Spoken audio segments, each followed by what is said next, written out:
प्रणाम। आप सभी का मेरे YouTube चैनल सृष्टि रेकी हीलिंग टेम्पल में स्वागत है। आप सभी का मेरे इस चैनल को विजिट करने के लिए बहुत-बहुत धन्यवाद। मैं आशा करती हूँ आप सभी स्वस्थ हैं, खुश हैं। तो अभी तक पिछले कुछ वीडियोस में मैंने आप लोगों को हमारे शरीर के 7 प्रमुख चक्रों में से हर एक चक्र के बारे में डिटेल में जानकारी दी है। तो इसी सिलसिले को आगे बढ़ाते हुए आज हम हमारे शरीर के 7 प्रमुख चक्रों में से जो हमारे शरीर का चौथा चक्र है यानी 4th एनर्जी सेंटर है उसके बारे में जानकारी लेंगे। तो हमारे शरीर का 4th एनर्जी सेंटर है हार्ट चक्र। इसे संस्कृत में अनाहत चक्र कहते हैं। इसको हृदय चक्र के नाम से भी जाना जाता है। तो अनाहत शब्द का मतलब क्या है या अनाहत चक्र का मीनिंग क्या है, मैं आप लोगों को बताती हूँ। अनाहत चक्र का मीनिंग है अनहर्ट, बाउंडलेस, इनफाइनाइट, यानी कि अप्रभावित।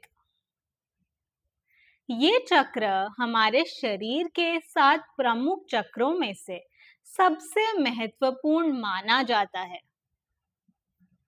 जैसा मैंने आप लोगों को पहले ही बताया था कि अनाहत चक्र हमारे शरीर में ऊपर के 3 चक्र और नीचे के 3 चक्रों के बीच में स्थित है।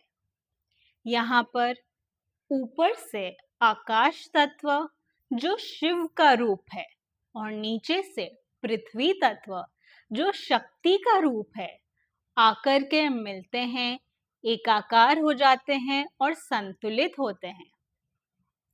यानी कि ये चक्र हमारे शरीर में ऊपर के 3 चक्र और नीचे के 3 चक्र के बीच में पुल का काम करता है।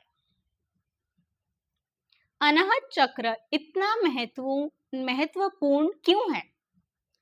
ये हमारे शरीर में इतना इम्पोर्टेंट इसीलिए है क्योंकि ये चक्र हमारे जीवन में हमारे आध्यात्मिक और भौतिक दुनिया को संतुलित करता है, उन्हें बैलेंस करता है।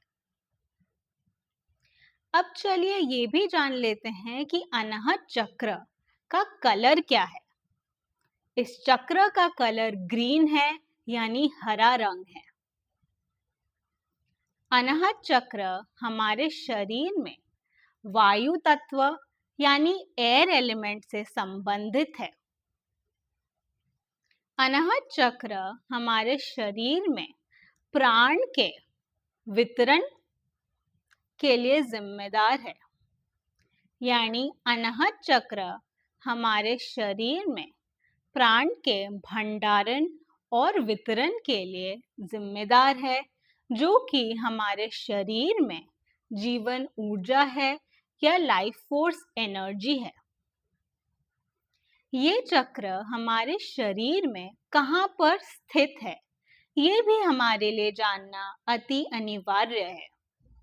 तो आप सभी सुन लीजिए, अनाहत चक्र हमारे शरीर में छाती के केंद्र में हमारे भौतिक शरीर के हृदय के करीब स्थित है। अनाहत चक्र, जैसा मैंने आप लोगों को हर एक चक्र के बारे में बताया है कि ये हमारे शरीर के 7 प्रमुख चक्र किसी न किसी ग्लैंड को रेगुलेट करते हैं, उनका प्रतिनिधित्व करते हैं। तो अनाहत चक्र हमारे शरीर में थाइमस ग्लैंड को रेगुलेट करता है, उसका प्रतिनिधित्व करता है। अब ये भी जान लेते हैं कि अनाहत चक्र हमारे शरीर के किन ऑर्गन से संबंधित है, किन से जुड़ा हुआ है। तो ये ह्यूमन बॉडी में lungs, heart, chest, arms, upper back से संबंधित है, उनसे जुड़ा हुआ है। अनाहत चक्र के संबंध में कुछ और बातें जान लेते हैं, जैसे कि ये चक्र किस चीज को रिप्रेजेंट करता है। तो अनाहत चक्र love, compassion, forgiveness, empathy, acceptance, inner peace की भावनाओं को रिप्रेजेंट करता है। यानी कि अनाहत चक्र प्रेम, करुणा, दया की भावनाओं से जुड़ा हुआ है, उन्हें रेगुलेट करता है। इसी के साथ ही अनाहत चक्र हमारे जीवन में निस्वार्थ और अनंत प्रेम को भी रेगुलेट करता है, नियंत्रित करता है, जिसके द्वारा हम स्वयं को और दूसरों को गहराई से समझ पाते हैं। इसीलिए अनाहत चक्र हमारे शरीर का बहुत ही महत्वपूर्ण चक्र है। अनाहत चक्र यदि किसी व्यक्ति का संतुलित है, तो उस व्यक्ति में हमें क्या कैरेक्टरिस्टिक्स या क्या फीचर्स देखने को मिलते हैं, चलिए उसके बारे में भी जानकारी ले लेते हैं। तो यदि किसी व्यक्ति का अनाहत चक्र संतुलित है यानी बैलेंस्ड है, तो वो व्यक्ति दया से परिपूर्ण होगा, उसके मन में करुणा होगी, दूसरों के प्रति और अपने प्रति प्रेम भावना होगी, यानी यूनिवर्सल लव होगा और सेल्फ लव भी होगा। वो व्यक्ति खुश रहेगा, शांत रहेगा, दूसरों की भलाई, दूसरों की तरक्की देख कर के खुश होगा, उसके हृदय में सदैव प्रेम रहेगा, करुणा की भावना रहेगी, फ्रेंडशिप भी वो इजीली कर पाएगा, यानी कि वो मैत्रीपूर्ण भी होगा, आशावादी भी होगा। लेकिन वहीं दूसरी ओर यदि किसी व्यक्ति का अनाहत चक्र असंतुलित हो जाए या डिसबैलेंस हो जाए, तो उस व्यक्ति में क्या कैरेक्टरिस्टिक्स, क्या फीचर्स हमें देखने को मिलते हैं, जिसके द्वारा हमें पता चलता है कि उनका अनाहत चक्र इम्बैलेंस हो गया है। उनमें से कुछ फीचर्स मैं आप लोगों को बता देती हूँ। वो व्यक्ति हर पल चिड़चिड़ा रहेगा, उसके मन में घृणा होगी, वो जेलस होगा लोगों से। यदि वो किसी और को तरक्की करते हुए देखता है, तो उसके मन में जलन की भावना होगी, दूसरों की खुशी से उसे बुरा लगेगा, वो दूसरों की हानि करने के बारे में सोचेगा, उसके मन में अस्थिरता होगी, इमोशनल इम्बैलेंस होगा, क्रोध भावना होगी, वो अपने इमोशंस को कंट्रोल नहीं कर पाएगा, उसके उसके मन में अपराध बोध की भावना भी होगी। इसी के साथ यदि किसी व्यक्ति का अनाहत चक्र इम्बैलेंस हो जाता है, तो उसे अनेक प्रकार की डिजीजेस और प्रॉब्लम्स का सामना भी करना पड़ सकता है। उनमें से कुछ प्रॉब्लम्स मैं आप लोगों को बता देती हूँ। कुछ तो मैं आपको बता ही चुकी हूँ कि वो चिड़चिड़ा रहेगा, मूड स्विंग्स होंगे, मूडी होगा, वो उसे कुछ भी अच्छा नहीं लगेगा। लेकिन फिजिकल प्रॉब्लम्स उसे क्या होंगी? फिजिकल प्रॉब्लम में उसे एलर्जीज हो सकती हैं, एज़मा हो सकता है, breathing related problems, respiratory related problems, cold and cough, bronchitis, pneumonia आदि बीमारियों से वो ग्रसित हो सकता है। इसी के साथ फीमेल्स के केस में ब्रेस्ट कैंसर हो सकता है, चेस्ट पेन हो सकता है, लंग्स से रिलेटेड प्रॉब्लम्स हो सकती हैं, heart related problems, heart attacks इसी वजह से हो सकते हैं। इसी के साथ अपर बैक में पेन हो सकता है, आर्म्स में पेन हो सकता है। और यदि किसी व्यक्ति का अनाहत चक्र असंतुलित हो जाए या इम्बैलेंस हो जाए, तो हम ये भी देखते हैं कि उसके अंदर टोबैको और टोबैको प्रोडक्ट्स यूज करने की संभावना बढ़ जाती है, यानी टोबैको एडिक्शन। इसी के साथ उसमें स्लीप डिसऑर्डर्स भी हमें देखने को मिलते हैं। तो अभी तक तो हमने जाना अनाहत चक्र कहाँ स्थित है, उसका क्या रंग है, उसका क्या फंक्शन है, यदि वो असंतुलित होता है तो क्या होता है, संतुलित होता है तो क्या होता है।